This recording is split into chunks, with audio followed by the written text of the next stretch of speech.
CM Punk versus Roman Reigns versus Seth Rollins and that contract. Isn't me? It was contract signings, maybe the most overdone. I was thinking the same thing. It took them. Listen, I'm a fan of WWE. I like all those guys there, but it took them forever to get in the ring. Every one of them had full entrances, got in the ring, and sang their song and danced in the aisle. And it was, but they had one good part in that when Paul Heyman, I guess CM Punk got some tears in his eyes.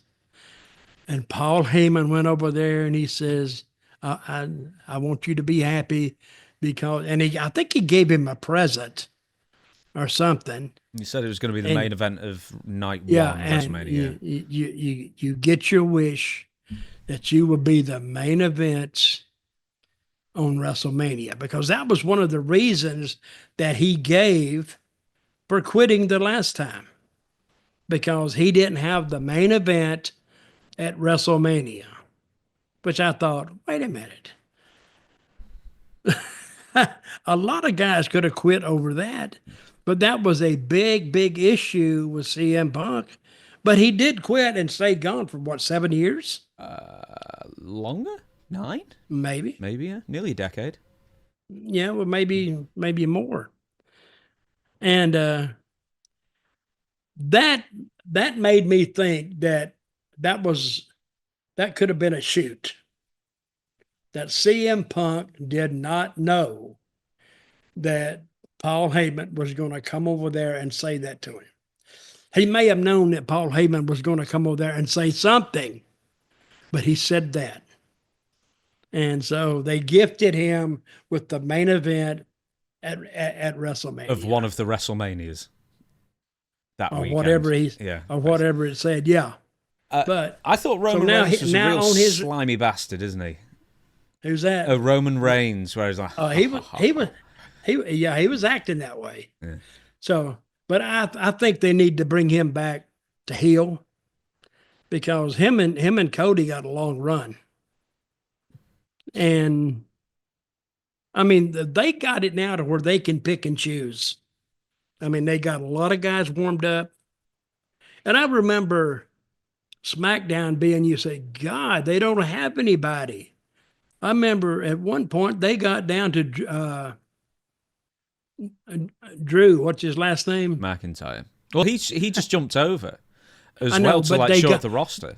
They got down to Drew McIntyre was their hottest heel, and I went, guys, you guys need to get somebody over. And now, since all this happened with Vince, and then Paul took over and the creative team changed over, now they have that working in their favor.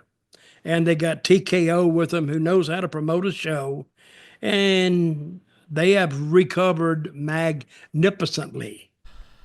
So what is WWE on the stock exchange this week? Oh, I could check that. Well, I checked that, Dutch. Just one thing I wanted to mention about this segment, and I think it's something that WWE is suffering from more and more these days, is that they're just getting really overindulgent with their production. They're focusing too much on celebrities and they're, self-aggrandizing and all that kind of thing, promotional videos.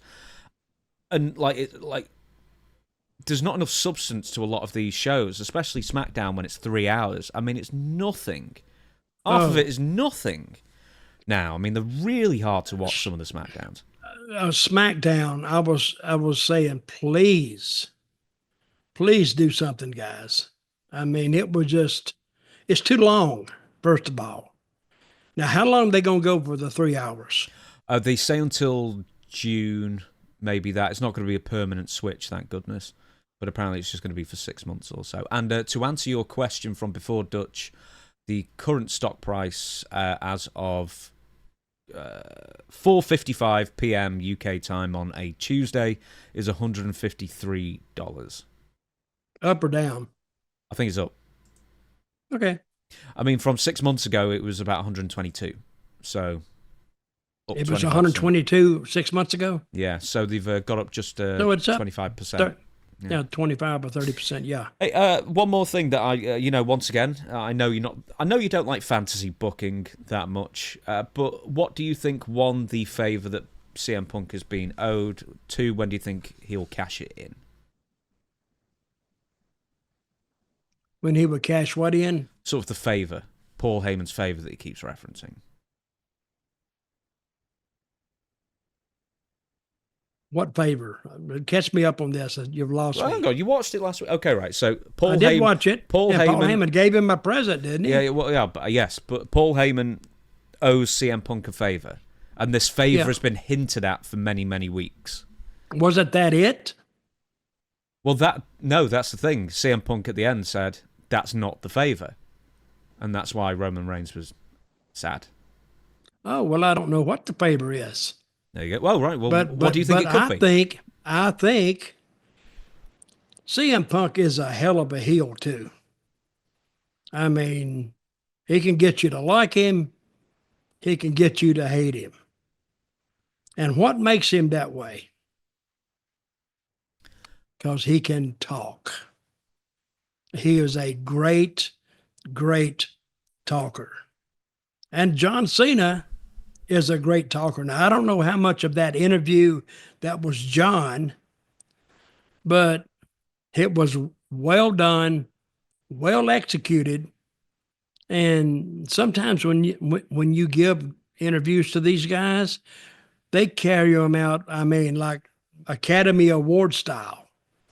And I think John Cena did it, and CM Punk can do it. So that's, and Cena got over because of basically his gimmick and his talking. Because when the people used to, and they brought this up on the interview too, you can't wrestle. You can't wrestle. But see, what Cena was saying was true. They did say that you can't wrestle.